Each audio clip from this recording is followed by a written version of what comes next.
Bonjour. Aujourd'hui, on va faire un exercice sur l'intervalle de confiance.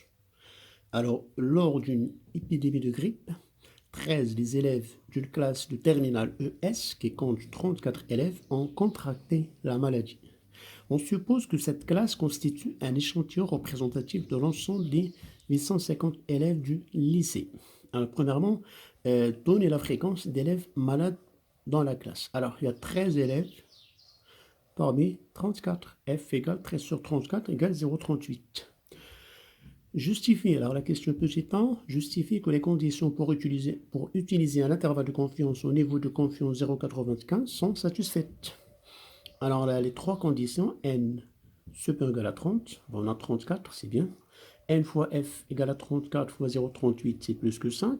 Et n facteur de 1 moins f est supérieur ou égal à 5. Il suffit juste de faire des calculs et vérifier que ces trois conditions sont bien vérifiées.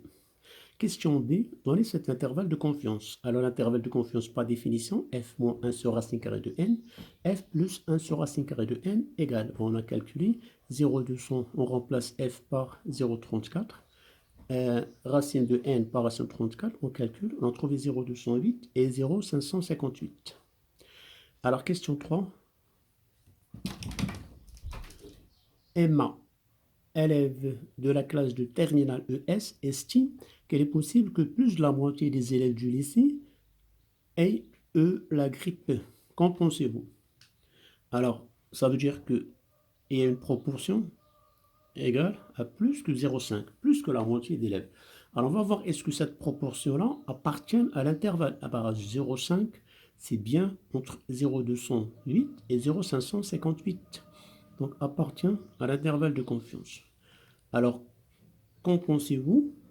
Alors, on peut conclure que Emma a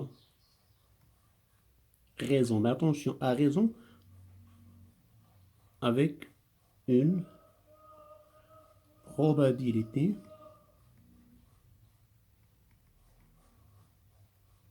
de 0,95 et un risque